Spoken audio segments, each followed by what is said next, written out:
बच्चों नमस्कार। आज हम कृष्ण चंद्र द्वारा लिखी गई कहानी जामुन का पेड़ पढ़ेंगे। इसको पढ़ने से पहले आईने के सामने जो कृष्ण चंद्र की एक रचना है उसकी दो पंक्तियां दी गई हैं, उन्हें पढ़ते हैं। अफसोस इस बात का नहीं है कि मौत बेरहम है, अफसोस इस बात का है कि अस्पताल बेरहम क्यों है। आईने के सामने। अब हम कृष्ण चंद्र का जीवन परिचय देखते हैं।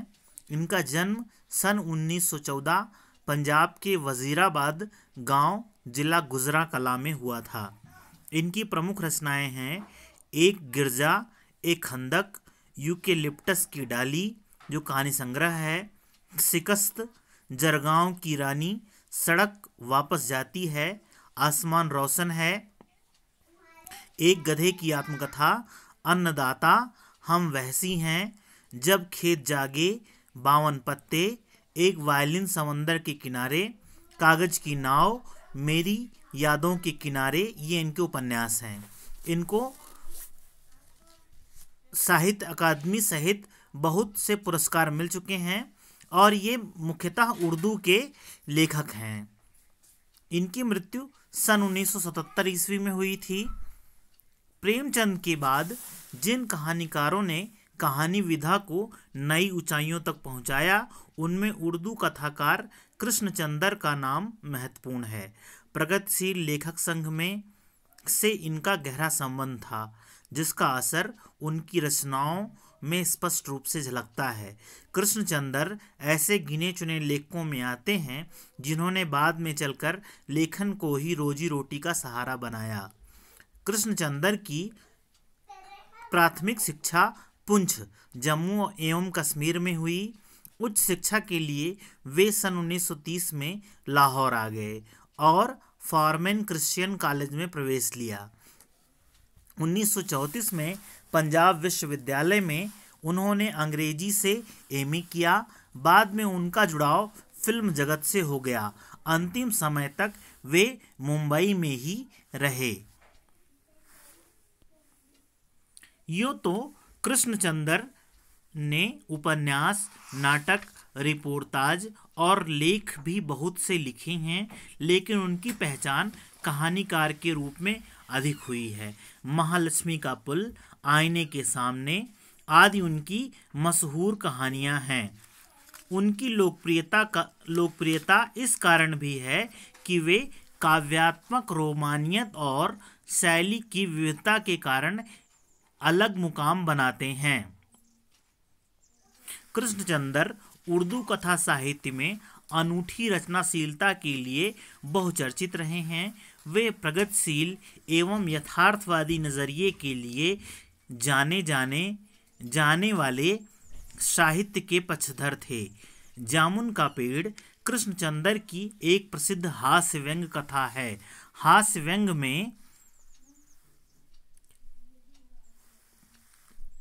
व्यंग्य के लिए चीजों को अनुपात से ज्यादा फैला फुला कर दिखलाने की परिपाटी पुरानी है और यह कहानी भी उसका अनुपालन करती है। इसलिए यहाँ घटनाएं अतिशयोक्तिपूर्ण और अविश्वसनीय जान पड़ें तो कोई हैरत नहीं। विश्वसनीयता ऐसी रचनाओं के मूल्यांकन की कसौटी नहीं हो सकती।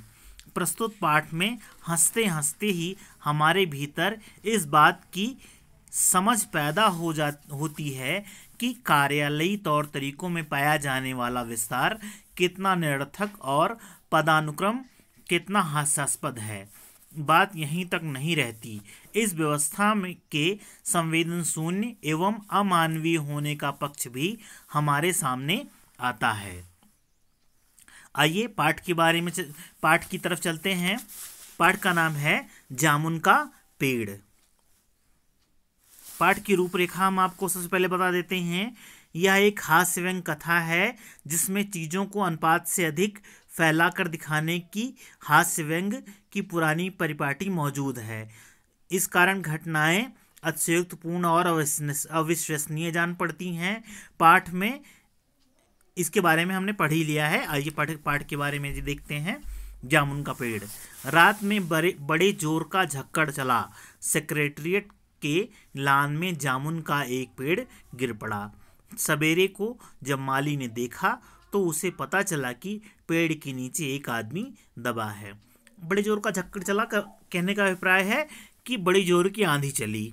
सेक्रेटरिएट, जहाँ पर इसे सचिवालय कहते हैं, जहाँ पर विभिन्न कार्यालयों के कर्मचारी या विभिन्न कार्यालयों से संबंधित कर्मचारी कार्य करते हैं। माली दौड़ा दौड़ा चपरासी के पास गया, चपरासी दौड़ा दौड़ा क्लर्क के पास, और क्लर्क दौड़ा दौड़ा सुपरिटेंडेंट के पास गया।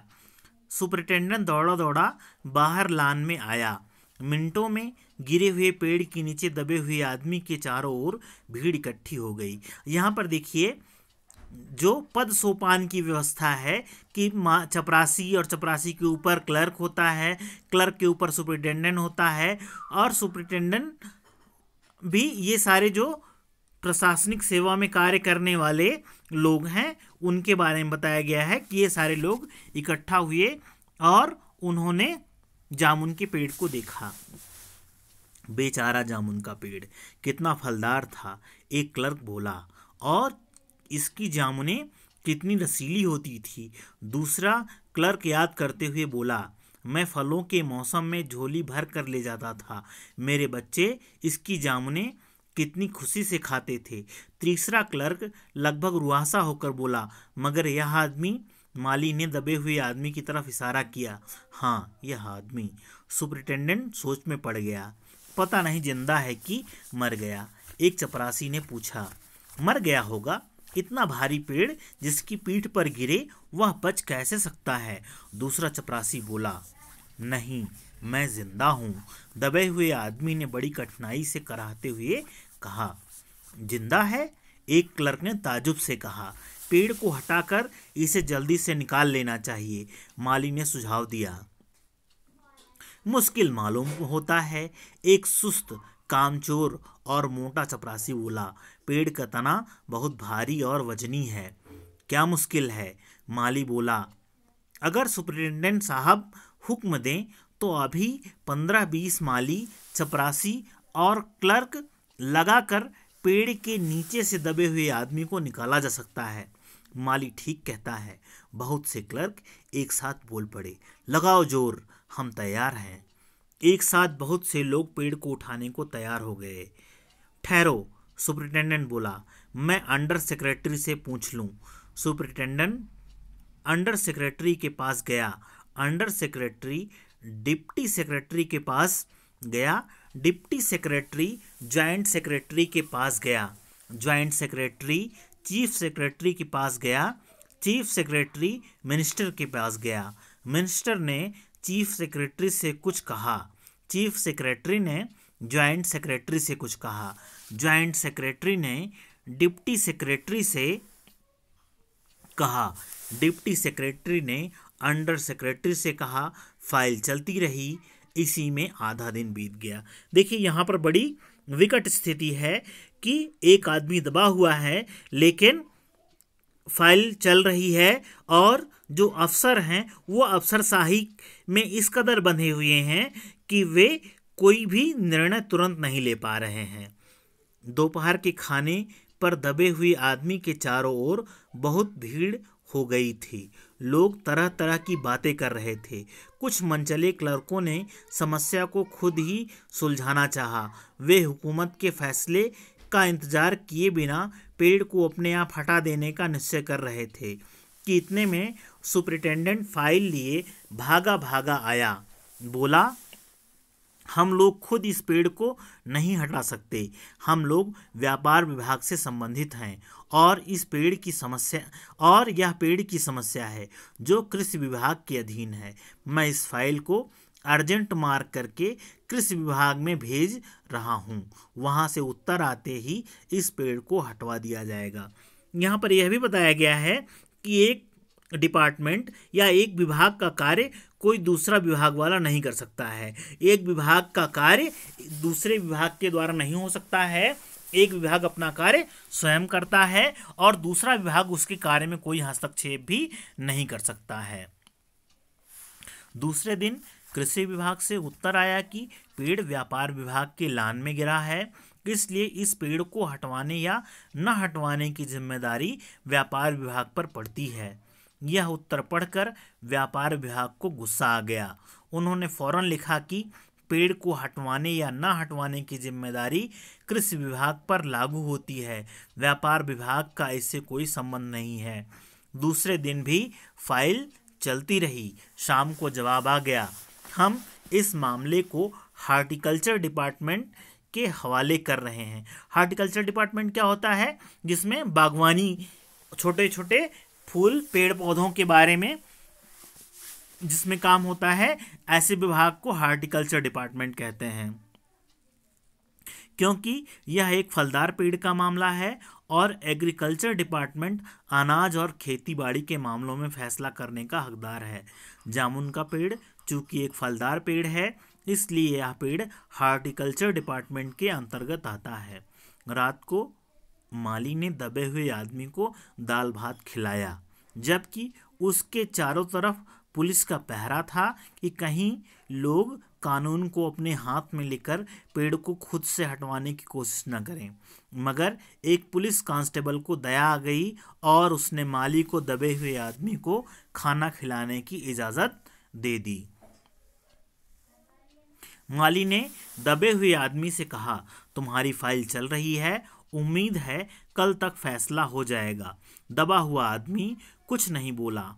माली ने पेड़ के तने को ध्यान से देखकर कहा, अच्छा हुआ कि तना तुम्हारे कूल्हे पर गिरा, अगर कमर पर गिरता तो रीढ़ की हड्डी टूट जाती। दबा हुआ आदमी फिर भी कुछ नहीं बोला। माली ने फिर कहा, तुम्हारा यहाँ कोई वारिस है? वारिस मतलब जो उसका उत्तराधिकारी हो। तो मुझे उसका आता पता बताओ, मैं उन्हें खबर देने की कोशिश करूँगा। मैं लावारिस हूँ। दबे हुए आदमी ने बड़ी मुश्किल से कहा, मेरा कोई वारिस या उत्तराधिकारी नहीं है, ऐसा दबे हुए आदमी ने कहा। माली खेद प्रकट करता हुआ वहां से हट गया। तीसरे दिन हार्टिकल्चर डिपार्टमेंट से जवाब आ गया। बड़ा कड़ा जवाब था और व्यंग्यपूर्ण। हार्टिकल्चर डिपार्टमेंट का सेक्रेटरी साहित्य प्रेमी आदमी जान पड़ता था। उसने लिखा था, आश्चर्य है, इस समय जब हम पेड़ लगाओ स्कीम ऊंचे स्तर पर चला रहे हैं, हमारे देश में ऐसे सरकारी अफसर मौजूद हैं जो पेड़ों को काटने का सुझाव देते हैं, और वह भी एक फलदार पेड़ को, और वह भी जामुन के पेड़ को, जिसके फल जनता बड़े चाव से खाती है। हमारा विभाग किसी हालत में इस फलदार वृक्ष को काटने की इजाज़त नहीं दे सकता। अब क्या किया जाए? इस पर एक मनचले ने कहा, अगर पेड़ काटा नहीं जा सकता तो इस आदमी ही को काटकर निकाल लिया जाए। यह देखिए, उस आदमी ने इशारे से बताया, अगर इस आदमी को ठीक बीच में से यानी धड़ से काटा जाए तो आधा आदमी इधर से निकल आएगा, आधा आदमी उधर से निकल आ जाएगा और पेड़ वहीं का वहीं रहेगा। मगर इस तरह तो मैं मर जाऊंगा। दबे हुए आदमी ने आपत्ति प्रकट करते हुए कहा, यह भी ठीक कहता है। एक क्लर्क बोला। आदमी को काटने वाली युक्ति प्रस्तुत करने वाले ने भरपूर विरोध किया। आप जानते नहीं, आजकल प्लास्टिक सर्जरी कितनी उन्नति कर चुकी है। मैं तो समझता हूँ अगर इस आदमी को बीच में से काट कर निकाल लिया जाए तो प्लास्टिक सर्जरी से धड़ के स्थान से इस आदमी को फिर से जोड़ा जा सकता है। इस बार फाइल को मेडिकल डिपार्टमेंट में भेज दिया गया। देखिए, फाइल घूम रही है और तरह तरह के विभागों में वो जा रही है। मेडिकल डिपार्टमेंट ने फौरन एक्शन लिया और जिस दिन फाइल उनके विभाग में पहुंची, उसके दूसरे ही दिन उन्होंने अपने विभाग का सबसे योग्य प्लास्टिक सर्जन छानबीन के लिए भेज दिया। सर्जन ने दबे हुए आदमी को अच्छी तरह टटोलकर उसका स्वास्थ्य देखकर खून का दबाव देखा, नाड़ी की गति को परखा, दिल और फेफड़े की जांच करके रिपोर्ट भेज दी कि इस आदमी का प्लास्टिक ऑपरेशन तो हो सकता है और ऑपरेशन सफल भी हो सकता है, मगर आदमी मर जाएगा। क्या मतलब होगा प्लास्टिक ऑपरेशन करने का? कि आदमी मर जाएगा। इसलिए यह फैसला भी रद्द कर दिया गया। रात को माली ने दबे हुए आदमी के मुंह में खिचड़ी डालते हुए उसे बताया कि अब मामला ऊपर चला गया है। सुना है कि कल सेक्रेटेरिएट के सारे सेक्रेटरियों की मीटिंग होगी, उसमें तुम्हारा केस रखा जाएगा। उम्मीद है सब काम ठीक हो जाएगा। दबा हुआ आदमी एक आह भरकर धीरे से बोला, ये तो माना कि तगाफुल न करोगे, लेकिन खाक हो जाएंगे हम तुमको खबर होने तक। ये मिर्ज़ा गालिब का एक शेर है और इसका मतलब ये हुआ कि ये तो माना कि तगाफुल ना करोगे, ये तो माना कि मुझसे तुम धोखा नहीं करोगे, लेकिन हम खाक हो जाएंगे, हम मिट्टी हो जाएंगे, हम मिट्टी में मिल जाएंगे, हमारा अस्तित्व या वजूद मिट जाएगा तुमको खबर होने तक। माली ने अचंभे से मुंह में उंगली दबा ली और चकित भाव से बोला, क्या तुम शायर हो? दबे हुए आदमी ने धीरे से सिर हिला दिया। दूसरे दिन माली ने चपरासी को बताया। चपरासी ने क्लर्क ने हेड क्लर्क को। थोड़ी देर में सेक्रेटेरिएट में यह अफवाह फैल गई कि दबा हुआ आदमी शायर है। बस फिर क्या था, लोगों का झुंड शायर को देखने के लिए उमड़ पड़ा। इसकी चर्चा शहर में भी फैल गई। शाम तक गली गली से शायर जमा होने शुरू हो गए। सेक्रेटेरिएट का लान भांति भांति के कवियों से भर गया और दबे हुए आदमी के चारों ओर कवि सम्मेलन का सा वातावरण उत्पन्न हो गया। सेक्रेटेरिएट से के कई क्लर्क और अंडर सेक्रेटरी तक, जिन्हें साहित्य और कविता से लगाव था, रुक गए। कुछ शायर दबे हुए आदमी को अपनी कविताएं और दोहे सुनाने लगे। कई क्लर्क उसको अपनी कविता पर आलोचना करने को मजबूर करने लगे। जब यह पता चला कि दबा हुआ आदमी एक कवि है, तो सेक्रेटेरिएट की सब कमेटी ने फैसला किया कि चूंकि दबा हुआ आदमी एक कवि है, इसलिए इस फाइल का संबंध न एग्रीकल्चर डिपार्टमेंट से है, न हार्टिकल्चर डिपार्टमेंट से, बल्कि सिर्फ कल्चरल डिपार्टमेंट से है। कल्चरल डिपार्टमेंट से अनुरोध किया गया कि जल्द से जल्द मामले का फैसला करके अभागे कवि को इस फलदार पेड़ से छुटकारा दिलाया जाए। फाइल कल्चरल डिपार्टमेंट के अनेक विभागों से गुजरती हुई साहित्य अकादमी के सेक्रेटरी के पास पहुंची। बेचारा सेक्रेटरी उसी समय अपनी गाड़ी में सवार होकर सेक्रेटेरिएट पहुंचा और दबे हुए आदमी से इंटरव्यू लेने लगा। तुम कवि हो? उसने पूछा। जी हाँ, दबे हुए आदमी ने जवाब दिया। किस उपनाम से शोभित हो? ओस। ओस? सेक्रेटरी जोर से चीखा। क्या तुम वही ओस हो जिसका गद्य संग्रह ओस के फूल अभी हाल में ही प्रकाशित हुआ है? दबे हुए कवि ने हुंकार से सिर हिलाया। क्या तुम हमारी अकादमी के मेंबर हो? सेक्रेटरी ने पूछा। नहीं। आश्चर्य है, सेक्रेटरी जोर से चीखा। इतना बड़ा कवि, ओस के फूल का लेखक, और हमारी अकादमी का मेंबर नहीं? उफ, कैसी भूल हो गई हमसे। कितना बड़ा कवि और कैसी अंधेरी गुमनामी में दबा पड़ा है। गुमनामी में नहीं, एक पेड़ के नीचे दबा हूँ। कृपया मुझे इस पेड़ के नीचे से निकालिए, अभी बंदोबस्त करता हूँ। सेक्रेटरी फौरन बोला और फौरन उसने अपने विभाग में रिपोर्ट की। दूसरे दिन सेक्रेटरी भागा भागा कवि के पास आया और बोला, मुबारक हो, मिठाई खिलाओ। हमारी सरकारी साहित्य अकादमी ने तुम्हें अपनी केंद्रीय शाखा का मेंबर चुन लिया है। यह लो चुनाव पत्र, मगर मुझे इस पेड़ के नीचे से तो निकालो। दबे हुए आदमी ने कराह कर कहा। उसकी सांस बड़ी मुश्किल से चल रही थी और उसकी आंखों से मालूम होता था कि वह घोर पीड़ा और दुख में पड़ा है। यह हम नहीं कर सकते, सेक्रेटरी ने कहा, और जो हम कर सकते थे वह हमने कर दिया। बल्कि हम तो यहाँ तक कर सकते हैं कि अगर तुम मर जाओ तो तुम्हारी बीवी को वजीफा दे सकते हैं। अगर तुम दरखास्त दो तो हम वह भी कर सकते हैं। मैं अभी जीवित हूँ। कवि रुक रुक कर बोला, मुझे जिंदा रखो। मुसीबत यह है, सरकारी साहित्य अकादमी का सेक्रेटरी हाथ मलते हुए बोला, हमारा विभाग सिर्फ कल्चर से संबंधित है। पेड़ काटने का मामला कलम दवात से नहीं आरी कुल्हाड़ी से संबंधित है। इसके लिए हमने फॉरेस्ट डिपार्टमेंट को लिख दिया है और अर्जेंट लिखा है। शाम को माली ने आकर दबे हुए आदमी को बताया, कल फॉरेस्ट डिपार्टमेंट के आदमी आकर इस पेड़ को काट देंगे और तुम्हारी जान बच जाएगी।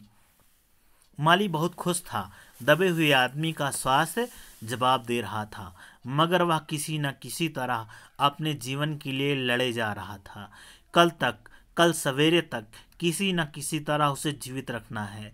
दूसरे दिन जब फॉरेस्ट डिपार्टमेंट के आदमी आरी कुल्हाड़ी लेकर पहुंचे तो उनको पेड़ काटने से रोक दिया गया। मालूम हुआ कि विदेश विभाग से हुक्म आया है कि इस पेड़ को न काटा जाए। कारण यह था कि इस पेड़ को 10 साल पहले पिटोनिया राज्य के प्रधानमंत्री ने सेक्रेटेरिएट के लॉन में लगाया था। अब अगर यह पेड़ काटा गया तो इस बात का काफ़ी अंदेशा था कि पिटोनिया सरकार से हमारे संबंध सदा के लिए बिगड़ जाएंगे। मगर एक आदमी की जान का सवाल है, एक क्लर्क चिल्लाया। दूसरी ओर 2 राज्यों के संबंधों का सवाल है। दूसरे क्लर्क ने पहले क्लर्क को समझाया, और यह भी तो समझो कि पिटोनिया सरकार हमारे राज्य को कितनी सहायता देती है।